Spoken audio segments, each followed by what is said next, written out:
जब कलम पर होगा वार, जख्मी होगी खुद सरकार, जनता तक सच पहुंचेगा, भले बंद हो टीवी अखबार। पहले भी झेले हैं सबने लाठी डंडे तोप तलवार, वो दिन भी जल्दी आएगा, न दरबारी बचेंगे न दरबार। सत्य अहिंसा अपना धर्म, सत्याग्रह अपनी तलवार, और यह संकल्प पक्का है लोकतंत्र की न होगी हार। ये चंद लाइनें प्रतिरोध की आवाज के तौर पर एनडीटीवी के वरिष्ठ पत्रकार, साहित्यकार और कलमकार प्रियदर्शन ने कल दोपहर 12:12 पर ट्विटर पर लिखी, और तब लिखी जब न्यूज़ क्लिक से जुड़े कई पत्रकारों के घरों पर पुलिस की टीमें पहुंची। तड़के सुबह 6 साढ़े 6 बजे के बीच नोएडा, गुरुग्राम, गाजियाबाद उनके घरों पर पहुंचकर पुलिस ने घंटों उनसे वहां पूछताछ की, उनके मोबाइल और लैपटॉप जब्त किए, और फिर अपनी गाड़ियों में बिठाकर पुलिस वाले, दिल्ली पुलिस के स्पेशल सेल की टीम उन्हें पूछताछ के लिए लोधी रोड थाने ले गई। जानकारी आई कि इन सब पर यूपीए की धाराओं के तहत एफआईआर दर्ज हुई है, या जो एफआईआर दर्ज हुई अगस्त में, उस एफआईआर के हवाले से इन सब के साथ पूछताछ की जाएगी। खबर यह भी आई कि कईयों की गिरफ्तारी हो सकती है। शाम होते होते पता चला कि अभिसार शर्मा, उर्मिलेश और भाषा सिंह, परंजय गुहा ठकुराता, सुहेल हाशमी और ऐसे बहुत सारे लोग जिन्हें पुलिस पूछताछ के लिए ले गई, लग रहा था कि गिरफ्तारी होगी, शाम को सब देर शाम 10 घंटे 12 घंटे की सघन और गहन पूछताछ के बाद अपने घरों में लौटे।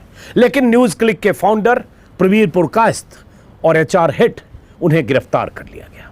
आज खबर आई कि उन्हें 7 दिन के पुलिस रिमांड पर भेज दिया गया है। न्यूज़ क्लिक की बात मैंने पहले भी की है और आगे, लेकिन उन पत्रकारों की बात जो न्यूज़ क्लिक के लिए काम करते थे, कंट्रीब्यूटर के तौर पर, कॉलमिस्ट के तौर पर, एंकर के तौर पर, और शोज के लिए अपनी भूमिका अदा करते थे या वेबसाइट के लिए लिखते थे। करीब करीब 46-45 ऐसे पत्रकारों से पूछताछ के लिए उनके घर पर पुलिस ने दबिश दी अचानक, जिसमें 9 महिला पत्रकार भी हैं। उनसे पूछताछ घर पर हुई और बाकियों को पुलिस अपने साथ ले गई या पहुंचने के लिए कहा गया। शाम को जब खबर आई कि ये सब लौट रहे हैं, मैंने अपने वीडियो में दिखाया और बताया भी था, तो ऐसा लगा कि शायद पूछताछ खत्म हो गई। लेकिन यह तो खबर आ चुकी थी कि यूएपीए की धाराओं के तहत एफआईआर दर्ज हुई थी 17 अगस्त को, और उसी के तहत दिल्ली पुलिस के स्पेशल टीम पहुंची थी, और बहुत अचानक तड़के से पूरी प्लानिंग के साथ। खबर यह भी आई थी कि 2 दिन पहले आधी रात को दिल्ली पुलिस ने पूरी प्लानिंग की, 200-250 पुलिस वालों की तैनाती तय की गई, किसी को पता न चले, इसलिए उस तरह से एकदम गोपनीय ऑपरेशन हुआ, और जो हुआ आपने कल देखा सुना। लेकिन क्या ये पत्रकार जो कल शाम को घर लौटे, क्या पूरे उस मामले से निकल गए? नहीं। कल फिर इन पत्रकारों को, अभिसार शर्मा, उर्मिलेश, बाकी लोग भी हो सकते हैं, इन पत्रकारों को दिल्ली पुलिस के स्पेशल सेल ने कल फिर पूछताछ के लिए बुलाया, दोपहर 3 बजे 2 बजे जो भी टाइम। इन पत्रकारों के मोबाइल और लैपटॉप, अगर किसी के पास हार्ड डिस्क था तो वो, किसी के पास पेन ड्राइव था तो, ये सब दिल्ली पुलिस की स्पेशल सेल के पास जब्त है। अब पत्रकारों, जिन पत्रकारों को कल फिर बुलाया गया और जिन्हें कल बुलाया गया था, या जिनसे पूछताछ की गई, या जिनके घरों पर छापे मारे गए अचानक, सवालों की एक लंबी फेहरिस्त थी, 20 से 25-30 सवाल, उस पर आगे बात करूंगा। उन पत्रकारों को भी नहीं पता है कि यूएपीए की धाराओं के तहत दर्ज एफआईआर में क्या उनके नाम आरोपी के तौर पर हैं, क्या उनके खिलाफ एफआईआर है, या एफआईआर में उनके नाम नहीं है, किसी कनेक्शन के तहत उनसे पूछताछ की जा रही है कि न्यूज़ क्लिक के लिए वो लिख रहे थे या बोल रहे थे, और न्यूज़ क्लिक को किसी अमेरिकी अरबपति ने फंडिंग की 38 करोड़ की, कोई नोवेल राय सिंघम, और उस फंडिंग को लेकर कहा जा रहा है कि उनके कनेक्शन चाइना से है, इसलिए जो लिख और बोल रहे थे वो चाइना के हितों की हिफाजत के लिए या भारत के हितों के खिलाफ लिख रहे थे। यही आरोप लगाया गया है। उन पत्रकारों को ये नहीं पता कि कल क्या होने वाला है, कल क्या पूछताछ होगी। उन पत्रकारों को अभी तक एफआईआर नहीं दी गई है। कई लोगों से जो जानकारी इधर उधर मिल रही है, किसी को एफआईआर नहीं मिली है, मतलब जानकारी नहीं है कि कल क्या होगा और उनकी भूमिका को लेकर क्या सोचा जा रहा है, क्या किया जा सकता है। अभिसार का वीडियो आज सुबह मैं देख रहा था, अभिसार शर्मा ने एक वीडियो किया है जिसमें विस्तार से अभिसार ने बताया कि उनसे क्या क्या पूछा गया। परंजय गुहा ठकुराता जो 4 दशकों से बिजनेस अखबारों के लिए लिखते रहे, बड़े बड़े अखबारों के लिए एक नामचीन कॉलमिस्ट की तरह, इन्वेस्टिगेटिव रिपोर्टर की तरह उन्होंने 4 दशकों तक काम किया, बड़े बड़े खुलासे किए हैं। परंजय गुहा ठकुराता का भी कल एक वीडियो बयान आया था जब वो निकले थे स्पेशल सेल के दफ्तर से शाम को 6 बजे, 8 घंटे की पूछताछ के बाद, 9-10 घंटे की पूछताछ के बाद। तो उन्होंने कहा था उनसे क्या क्या पूछा गया, जो कल देर शाम के वीडियो में मैंने बताया था, कल रात के वीडियो में। अभिसार ने अपने वीडियो में कहा, और ये समझना इसलिए जरूरी है कि एक बड़े खतरे की तरफ इशारा है ये जो कुछ हुआ है कल और जो कुछ होने वाला है, और उस खतरे की जद में आने वाले दिनों में कौन आएगा इसका अभी अंदाजा किसी को नहीं, इसकी कल्पना भी नहीं की जा सकती है। लेकिन सबका मालिक एक है और उसकी नजर सब पर है, उन सभी आवाजों पर है जिनकी आवाजें उन्हें पसंद नहीं है, उन सभी आवाजों पर है जो आवाजें कभी किसान आंदोलन के पक्ष में उठती है, जो आवाजें कभी शाहीन बाग की उन महिलाओं के पक्ष में उठती है, जो आवाजें कभी जेएनयू में जो हंगामा तोड़फोड़ होता है उसके पक्ष में उठती है, वो आवाजें जो सरकार को असहज करने वाले आंदोलन, जनाक्रोश या जन आंदोलन के पक्ष में उठती है, वो आवाजें जो उन तमाम लोगों को प्लेटफॉर्म देती हैं या उनकी बात आप तक पहुंचाती हैं जिनकी बातों को सरकार दबाना चाहती है, वो आवाजें जो मुख्य धारा के चैनलों पर नहीं दिखती है। इसलिए उन आवाजों से सरकार को दिक्कत है। ये कल उनसे हुई पूछताछ से पता चल गया और आगे जो होगा उससे पता चलेगा। अभिसार ने अपने वीडियो में बताया है और करीब करीब यही सवाल बाकी सबसे भी पूछे गए, उर्मिलेश से भी, भाषा सिंह से भी, परंजय गुहा ठकुराता से भी और बाकी लोगों से जितनी जानकारी छन छन कर आ रही है। अभिसार से पूछा गया, अभिसार के यहाँ सुबह कल 6:30 बजे के आसपास पुलिस पहुंची थी, कई पुलिस वाले थे और जो तस्वीरें आई सीआईएसएफ के लोग भी थे। अब सोचिए पैरामिलिट्री फोर्स, अर्धसैनिक बल के साथ पुलिस वाले गए थे, दिल्ली पुलिस के स्पेशल सेल की टीम और यूपी पुलिस, तो जाहिर है यूपी का मामला जहां होगा यूपी। तो पूछा क्या किया गया, सवाल पूछा गया, क्या शाहीन बाग का आपने कवरेज किया था? क्या जेएनयू में हुई हिंसा का आपने कवरेज किया था? क्या आपने सीएए के विरोध में जो हुआ था उसका कवरेज किया था? क्या आपने दिल्ली दंगों का कवरेज किया था? क्या आपने किसान आंदोलन का कवरेज किया था? अब इस पूछने का, इस तरह के सवालों की लिस्ट फेहरिस्त का क्या मतलब है? इसका मतलब क्या जो लोग ये सब कवर कर रहे थे या जिन्होंने कवरेज किया उससे दिक्कत है, या न्यूज क्लिक में हुई फंडिंग को लेकर अगर सूचना और जानकारी है और उस वो फंडिंग अगर सस्पिशियस है, अगर वो फंडिंग संदिग्ध है तो वहां जांच होनी चाहिए। मैंने कल भी कहा, फिर कहूंगा, आगे इस वीडियो में भी दोहराऊंगा।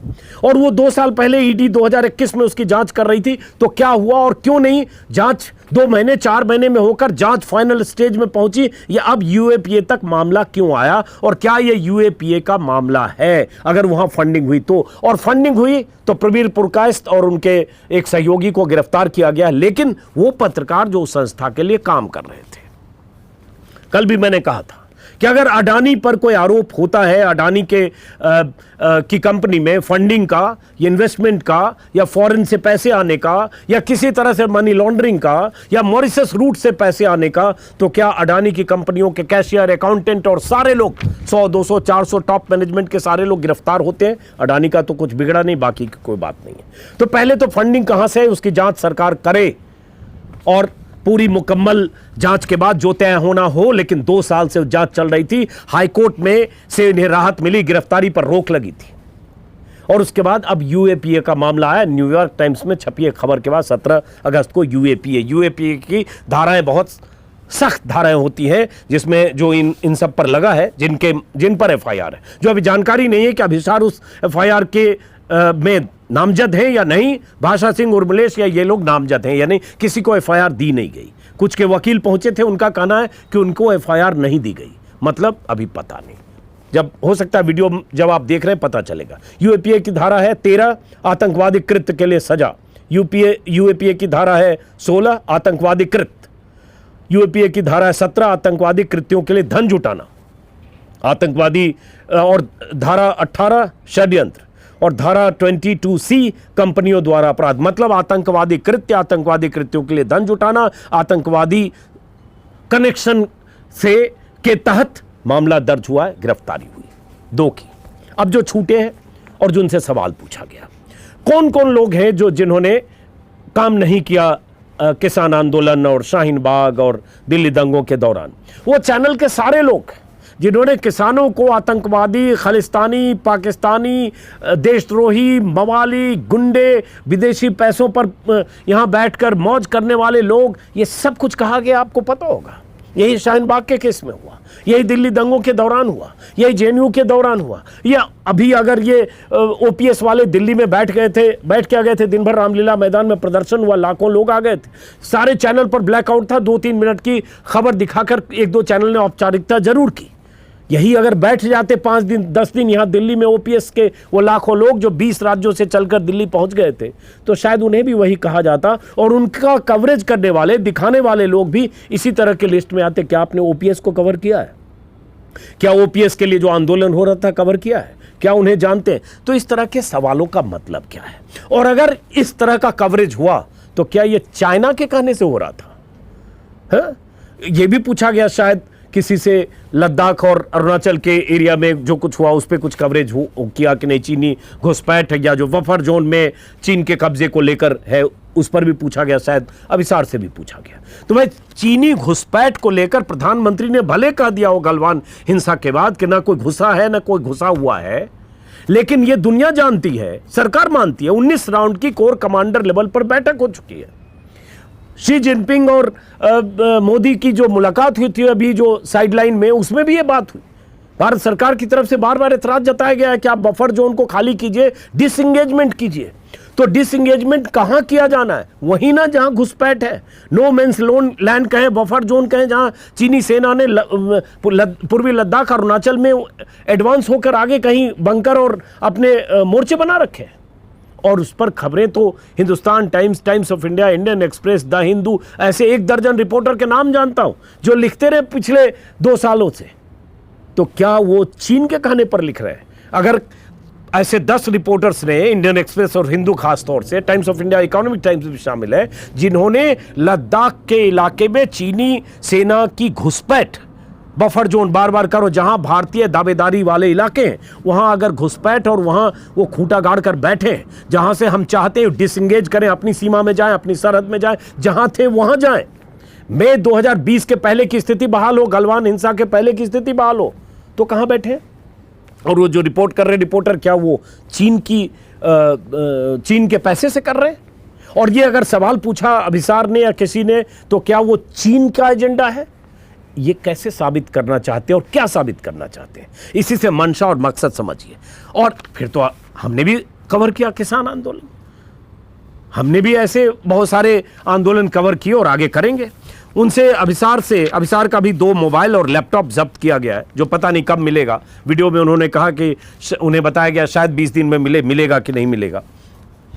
उसके बाद अभिसार से यह सब पूछा गया कि ब्रिटेन में आपकी किससे बात होती है? तो अभिसार ने बताया कि कोई दोस्त है बीबीसी के समय का।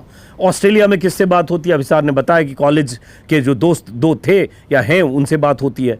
और विस्तार से अभिसार ने अपने वीडियो में ये सारी बात बताई है। इसी तरह की बात पूछी गई परंजय गुहा से, जो उन्होंने कल वीडियो में बताया। उनसे पूछा गया यूएस में किससे बात होती है, तो शायद उनकी वाइफ के भाई हैं उनसे बात होती है, कोई भटनागर हैं। वैसे यूके में किससे बात होती है? इससे एक बात साबित होती है जो मैं कहने की और आपको इशारा करने की कोशिश कर रहा हूं। एक बात साबित होती है कि हमारे जैसे तमाम लोग, अभिसार हो, उर्मिलेश हो, भाषा सिंह हो, या जो लोग जिनसे पूछताछ की गई, परंजय गुहा ठकुराता है, आनंदोई चक्रवर्ती हो, एनडीटीवी के शानदार जर्नलिस्ट, बिजनेस जर्नलिस्ट, एनडीटीवी में मैनेजिंग एडिटर रहे, आनंदोई चक्रवर्ती से भी बुलाकर पूछताछ की गई, उनके यहाँ भी छापे पड़े होंगे। इसलिए कि ये पत्रकार वहां कॉलम लिख रहे थे, कंट्रीब्यूटर के तौर पर काम कर रहे थे, किसी को कुछ पैसे मिल रहे थे। उर्मिलेश जी के बारे में पता चला 60,000 रुपये मिल रहे थे, अभिसार को कुछ ज़्यादा मिल रहे होंगे, अनिंदोय को कुछ ज़्यादा मिल रहे होंगे। अपना काम कर रहे थे जो उनको जो शो या जो भी उनके हिस्से में था। लेकिन इसका मतलब ये हुआ कि हमारे जैसे तमाम लोगों के व्हाट्सएप पर सरकार की एजेंसियों की नज़र है। सरकार की एजेंसियों को पता है कि किससे किससे बात हो रही है, कब कॉल किया गया, किसको कॉल किया गया, देश के किस हिस्से में कॉल किया गया, सबसे ये भी पूछा गया आप कहाँ कहाँ गए, देश में कहाँ गए, विदेश में कहाँ गए, इस तरह की भी बातें हो रही। तो ये तो ऐसे भी पहले बात हुई थी पेगासस की, जिसको सरकार ने सिरे से खारिज किया। तो इसका मतलब, और हम जैसे लोगों को बहुत बार लोग आगाह करते हैं, सचेत करते हैं, फ़ोन करते हैं कि आप लोग बात करने से सचेत रहिए, व्हाट्सएप पर भी बात सुनी जा रही है, बीच में कोई सुन रहा होगा, क्या सुनेगा, किससे बात करे, क्या बात करे। और उसमें तो जब अगर ये पूछते हो कि ऑस्ट्रेलिया में किससे बात कर रहे थे, अमेरिका में किससे बात कर रहे थे, वहाँ किससे, अब मान लो मैं टर्की घूमने गया, फैमिली के साथ गया या कुछ दोस्तों के साथ गया या कहीं यूएस को घूमने गया या कहीं और घूमने गया, किसी और देश में उसके कोई दोस्त हैं फ़ोन कर रहे हैं, अब उसको सबको सस्पिशियस कॉल के तौर पर अगर दर्ज किया जाएगा तो फिर बात कहाँ होगी।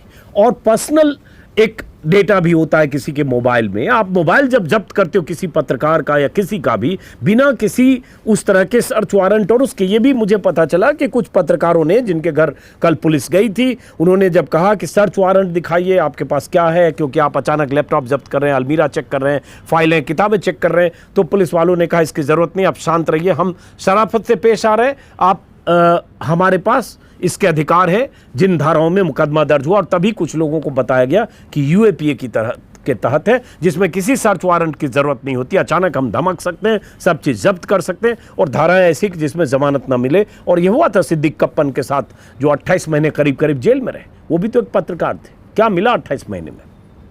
28 महीने तक सिद्दीक कप्पन जेल में रहे। ये भी शायद हो सकता है किसी से पूछा गया होगा क्या सिद्दीक कप्पन पे स्टोरी की क्या। कई चीज़ों से दिक्कत है इससे। इससे एक बनता है, एक तस्वीर उभर कर आती है कि जो देश में अल्पसंख्यकों के हितों की बात कर रहा है, क्योंकि बात शाहीन बाग और दिल्ली दंगे और सीए के विरोध के कवरेज की बात थी, जो किसानों के गुस्से आक्रोश की बात कर रहा है, वहां ये पूछताछ हुई है। तो जहां भी कोई अनरेस्ट, नाराजगी, गुस्सा, सरकार के प्रति किसी जनाक्रोश की बात कर रहा है, सरकार उसको चेक कर रही है और बहाना चाहिए कि कहां किसको कैसे फंसा देना है, कब फंसा देना है, और ऐसी धाराएं लगाकर फंसा देना है कि जमानत ही ना हो। और ऐसा नैरेटिव देश में बनाने के लिए बहुत बड़ा तंत्र है, इकोसिस्टम, बहुत बड़ा तंत्र है उन मुख्य धारा के चैनलों का जो कल जश्न मना रहे थे, बहुत बड़ा तंत्र है बीजेपी की आईटी सेल का, लाखों व्हाट्सएप ग्रुप जहां आप तक घर घर पहुंचा दिया जाएगा। क्या विशाल शर्मा चीन का एजेंट है, अजीत अंजुम चीन का एजेंट है, या उर्मिलेश चीन का एजेंट है, या रवीश कुमार को कहीं से पैसे आ रहे हैं, या जो भी नाम है, जितने लोग काम कर रहे हैं। तो ये एक खतरनाक दौर से हम और आप गुजर रहे हैं। और हैरानी तब हुई जब चैनलों में काम करने वाले लोग जो आज काम कर रहे हैं, जो अभिसार को भी व्यक्तिगत तौर पर जानते हैं, साथ काम किया होगा 10 साल 15 साल, जी न्यूज, आज तक, एबीपी न्यूज, एनडीटीवी, बीबीसी, वो जानते होंगे कि अभिसार शर्मा को चीन का एजेंट नहीं है। चीन के कहने पे वो फार्मर्स एजिटेशन की खबर नहीं दिखाया होगा, चीन के कहने पर उसने या चीनी पैसे लेकर या किसी चीनी एजेंट से इन्फ्लुएंस होकर नहीं किया होगा, कर नहीं सकता। सेम वही कहानी उर्मिलेश जी के लिए। 35-37 सालों से उर्मिलेश जी जिस तरह का लिख रहे हैं, जिस तरह से बोल रहे हैं, जिस तरह से एक चिंतक के तौर पर, उनकी बुद्धिजीवी के तौर पर छवि है, किताबें लिखते हैं। और मैं कल भी बोला, फिर रिपीट करता हूं, गाजियाबाद इलाके में 2-2.5 रूम के कमरे में वार्ता लोक सोसाइटी में रहते हैं। ये चीन के एजेंट कहां से हो गए और चीनी इन्फ्लुएंस कहां से हो गया? लेकिन सरकार का कुछ मकसद है, मकसद है डराना, मकसद है संदेश देना, मकसद है सचेत हो जाओ, सजग हो जाओ, ये शिकंजा कहीं भी बढ़ सकता है। और दूसरी बात कि अभी ये पता नहीं कि यूएपीए की धाराओं के तहत जो एफआईआर दर्ज हुई है, जिसमें प्रबीर पुरकायस्थ और उनके एचआर हेड की जो गिरफ्तारी हुई है, उसका दायरा क्या बढ़ सकता है क्या? क्योंकि 46 लोगों से पूछताछ हुई, जिसमें उनके एचआर हेड और उनकी गिरफ्तारी के बाद सुहेल हाशमी इतिहासकार हैं, वो भी, संजय राजौरा एक व्यंगकार हैं, स्टैंड अप कॉमेडियन, उनसे भी पूछताछ हुई। कोई उनके centre for technology and development के डी रघुनंदन, उनसे पूछताछ हुई। और महिला पत्रकार, मैंने जैसे बोला 9 या 8 महिला पत्रकारों से पूछताछ हुई।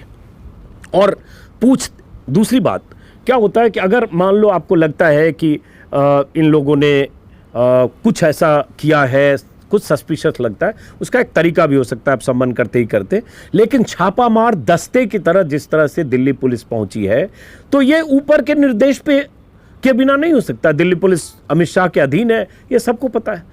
संसद में मंत्रियों ने और संसद के बाहर मंत्रियों ने प्रेस कॉन्फ्रेंस करके कहा कि ये न्यूज़ क्लिक में चीनी पैसा आ रहा और ये सब चीन के एजेंट हैं।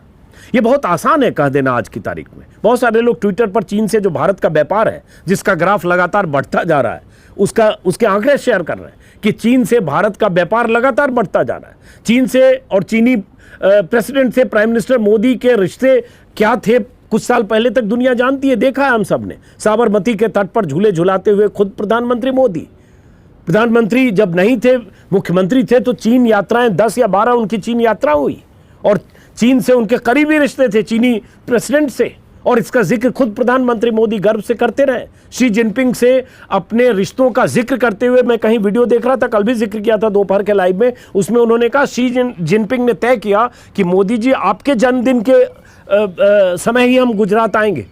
तो ये रिश्ता क्या कहलाता है? दोस्तियां तो थी। और यहां कोई अगर किसी वेबसाइट के लिए काम कर रहा है जिसमें कोई फंडिंग हुई है, उस फंडिंग की जांच करिए, 100 बार कहूंगा, लेकिन सारे पत्रकारों को जो उस वेबसाइट के लिए कंट्रीब्यूटर के तौर पर, फ्रीलांसर के तौर पर काम कर रहे थे, उन पत्रकारों पर शिकंजा कसना या उन पत्रकारों को इस तरह से पूछताछ के लिए उठा लेना, पूछताछ के लिए बुला लेना, उनके लैपटॉप और उनकी मोबाइल और सब चीज जब्त कर लेना और इस तरह से मीडिया में बातें फैलना और जनता के बीच इस तरह से व्हाट्सएप के जरिए या मुख्यधारा के चैनलों के जरिए ये लगातार ये फैलाने की कोशिश करना कि ये सब लोग देशद्रोही है। दिल पर हाथ रखकर कहिए कि इनमें से कोई देशद्रोही लगता है। हो सकता है आप में से बहुत लोगों को हम जैसे लोग भी देशद्रोही लगते हो। रवीश कुमार का पीछा तो किया, ये लोगों ने ट्रोल किया कितने सालों तक। एक फिल्म आ गई, देखिएगा कभी, यूट्यूब पर शायद मौजूद है, वाइल वी वॉच्ड, यही नाम है शायद। कई सालों तक रवीश कुमार के लोग पीछे पड़े रहे, हजारों लोग ट्रोल्स। क्या देशद्रोही है जिसने 9 साल, 10 साल, 12 साल सिर्फ जनता की, आवाम की, पब्लिक की, गरीबों की, देहात, गांव विकास की बात की? देशद्रोही है वो सारे लोग। देशद्रोही हैं जो मोदी जी की सत्ता और मोदी जी की सरकार से सवाल पूछ रहे हैं, या जो लोग मोदी जी की सत्ता और सरकार के खिलाफ प्रदर्शन, धरना, मांग रख रहे हैं सामने, या सरकार की नीतियों पर ऐतराज, आंदोलन कर रहे हैं, उनको जो उनकी आवाज को जो प्लेटफॉर्म दे रहे हैं या उनकी आवाज के साथ जो अपनी आवाज दर्ज करा रहे हैं, वो सब देशद्रोही हो गए। हाँ, हो जाएंगे, इस दौर में हो जाएंगे। जब दिल्ली की सीमाओं पर बैठे किसान देशद्रोही हो सकते हैं, जिन्हें सत्ता तंत्र में बैठे लोग, मीनाक्षी लेखी का वो बयान भूल नहीं सकता जब प्रेस कॉन्फ्रेंस में कई मवाली बैठे हैं, वैसे ही हरियाणा का कोई मंत्री जेपी दलाल उन किसानों के लिए न जाने क्या क्या कहते रहे। तो ये हो सकता है, मुमकिन है। तो जनता और दर्शक के तौर पर आपकी भी कुछ ड्यूटी है। कल भी मैंने कहा, फिर कह रहा हूं, ये बहुत खतरनाक स्थितियां पैदा होती जा रही है। अगले 2 महीने में राज्यों के चुनाव है, 6 महीने बाद लोकसभा चुनाव है, और चुनाव के पहले सरकार चाहती है कि कुछ पर शिकंजा कसे और जो बचे उस शिकंजे के डर से डरे। वो डरे कि कल को आपको भी घर से उठाया जा सकता है, आपके खिलाफ यूएपीए की धाराएं लगाई जा सकती है, आपको देशद्रोही घोषित करके आपके खिलाफ ऐसी धाराओं में मुकदमा दर्ज हो सकता है कि आप महीनों जेल में चले जाओ। और सरकार किसी को फंसाना चाहे या सरकारी एजेंसी किसी को फंसाना चाहे तो हथियार की कमी है क्या? जब आपकी नजर व्हाट्सएप पर होगी, जब आपकी नजर मूवमेंट पर होगी, तो आप इतनी बारीक नजर के साथ आप उसके बाद कहीं कुछ ट्रैक करके और उसके बाद इल्जाम लगाकर आप फंसा सकते हैं किसी को। तो इसलिए 6 महीना और उसके बाद आगे जो होगा वो तो अभी उसके बारे में कोई आकलन और क्यास लगाना मुश्किल है। अगर हम लोग बोलते हैं कि इमरजेंसी जैसी स्थिति है, लोग नाराज हो जाते हैं, बहुत सारे लोग, कि वो घोषित इमरजेंसी थी, वैसी स्थिति अभी कहां है। ये अघोषित इमरजेंसी ज्यादा खतरनाक है। घोषित इमरजेंसी में तो आपको पता है ये सत्ता में बैठा आदमी विलेन है, ये खलनायक है जो सत्ता के शीर्ष पर बैठे लोग हैं, और इनकी जो नौकरशाही है वो घोषित तौर पर खुलेआम वो काम कर रही है। यहां सब कुछ अघोषित है। अघोषित है कि अचानक आपको घर से उठा लिया जा सकता है, अघोषित है कि आपको 28 महीने तक यूएपीए के तहत बंद किया जा सकता है, अघोषित है कि जब ये सब किया जाएगा तो मुख्य धारा के तमाम चैनलों में आपको खलनायक और देशद्रोही साबित करते हुए खबरें चलेगी, ताकि जनता को भी लगे कि हाँ वाकई ये खलनायक है। तब तो कम से कम जनता भी मानती थी इमरजेंसी के दिनों में कि ये अखबार वाले या अखबार को बंद कराया जा रहा है अगर, तो गलत है। और उसकी सजा इंदिरा गांधी को मिली 1977 में।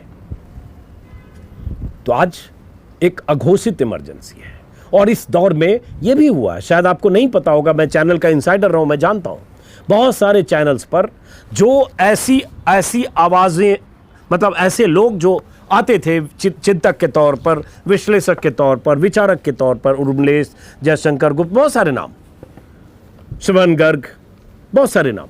उनमें से ज्यादातर लोग चैनलों में नहीं आते हैं, चैनलों में उन्हें नहीं बुलाया जाता गेस्ट के तौर पर भी। वहां ऐसे सेट एजेंडा है, उसमें जो फिट होता है वो बुलाया जाता है। राजनीतिक विश्लेषक बन जाता है कोई आरएसएस का कोई आदमी या कोई भी राइट विंगर, वहां से भी सब आउट किए गए। दूरदर्शन से आउट किए गए, सरकारी संस्थाओं से आउट किए गए, प्राइवेट चैनल से चाहे या अनचाहे जाना पड़ा। आप रहते तो मुश्किल, क्योंकि जो आपको करना पड़ेगा करना नहीं चाहते, और अगर आप करना चाहते हैं वही करना चाहते हैं तो फिर आपके जाने के रास्ते बनाए जाएंगे। तो ये स्थिति मुख्य धारा के चैनल्स का है, और वो किस तरह से सरकार के लिए चापलूसी करते हैं इस पर 100 बार बात कर चुका हूं, बार बार रिपीट होगा। लेकिन सोशल मीडिया, अब सरकार की बेचैनी, सरकार मतलब सबका मालिक एक है, बेचैनी सोशल मीडिया को लेकर। अब आया तो था मोदी जी का वीडियो, सब्सक्राइब करें, शेयर करें, बेल आइकन दबाना ना भूलें। वो भी बेल आइकन दबाने के लिए अब अपील कर रहे हैं, क्योंकि उन्हें पता है कि अब सोशल मीडिया बहुत बड़ी ताकत है, जो गांव-गांव में हर आदमी के हाथ में मोबाइल है, और मोबाइल से ही देख रहा है, मोबाइल से ही अपनी राय बना रहा है, और मोबाइल से ही उस वीडियो से डिजिटल प्लेटफॉर्म के अलग अलग माध्यमों से उसे जानकारी मिल रही है, जो जानकारी चैनलों से नहीं मिल रही है। देश के करोड़ों लोगों को पता भी नहीं चलता कि लाखों लोग रामलीला मैदान में आ गए थे ओपीएस की मांग को लेकर, वो पता चला सोशल मीडिया से। सरकार चाहती है कि ये ना पता चले, लोगों को पता भी नहीं चलता कि 13 महीने तक किसान यहां दिल्ली में बैठे रहे, और उसमें से 700 किसानों की मौत हो गई अलग अलग जगहों पर, दिल्ली समेत। ये पता भी नहीं चलता, ना पता चले इसके मुकम्मल इंतजाम है, और पता चल रहा है डिजिटल मीडिया से, यूट्यूब से। और यही पता चलने और ना पता चलने के बीच सरकार अपना खेल कर रही है। इसलिए बहुत सारे लोग जो अभिसार शर्मा या उर्मिलेश या भाषा सिंह या ऐसे लोगों के खिलाफ कल ट्विटर पर, फेसबुक पर लिख रहे थे, बोल रहे थे सही हुआ, ये चीन के एजेंट हैं, ये फलां हैं, ये गद्दार हैं, देशद्रोही हैं, चीन के पैसे पर हैं, तो अपना दिमाग भी थोड़ा अप्लाई करिए और सोचिएगा कि आने वाले दिनों में हम जैसे तमाम लोगों के लिए कितने बड़े खतरे की तरफ रास्ता या वो तैयार हो रहा है, ज़मीन तैयार हो रही है। अब क्या होना है, नहीं होना है। आज एक प्रेस क्लब के पास बहुत सारे पत्रकारों की तरफ से 4 बजे एक प्रोटेस्ट मार्च भी है, कोशिश करूंगा मैं भी जाऊं। कल एडिटर्स गिल्ड से लेकर प्रेस क्लब और डीजी पब और तमाम ऐसे जो संगठन हैं, उन्होंने भी कहा कि सरकार मीडिया पर लगाम लगाने की कोशिश कर रही है, और ये फ्री प्रेस को किसी ढंग से बंधन में लाने की कवायद है, इसलिए लेखकों और पत्रकारों के घरों पर छापेमारी की गई है। इस तरह से सबने बात की, लेकिन मोदी जी निश्चिंत हैं। मोदी जी के पास पावर है, एजेंसियां हैं, और सबसे बड़ी बात मुख्य धारा के तमाम चैनल हैं। इसलिए उन्हें लगता है कि अगर एक बड़े तबके के पत्रकारों को हम किसी ढंग से टाइट करने के लिए, शिकंजे में लाने के लिए एजेंसियों का इस्तेमाल भी कर लेंगे डराने के लिए, या कुछ को फंसा भी दिया जाएगा, तो भी बहुत बड़ी तादाद उनके पक्ष में होगी, और वो कहती रहेगी कि जो फंसे, जो पकड़े गए, जिन्हें फंसाया गया, वो सब सरकार ने सही किया, देश हित में किया। ये निश्चिंतता मोदी जी की तभी टूटेगी जब आप सचेत होंगे, जब आपको लगेगा कि नाइंसाफी हो रही है, गलत हो रहा है, तब शायद फर्क पड़े। नहीं तो आप देखते रहिए घर में ऐसे मोबाइल में यूट्यूब, और 6 महीने के अंदर ऐसे 60 पत्रकार अलग अलग राज्यों में सलाखों के पीछे चले जाएंगे, और आप फिर मोबाइल में देखते रहिए। तो आप अपनी भूमिका भी कुछ तय कीजिए। फिलहाल इस वीडियो को दोस्तों यहीं ख़त्म करते हैं, फिर मुलाकात होगी वैसे इस अपील के साथ कि अगर आपने मेरा यूट्यूब चैनल सब्सक्राइब नहीं किया तो सब्सक्राइब करें, मुमकिन हो तो ज्वाइन करें। फिर मुलाकात होगी। नमस्कार।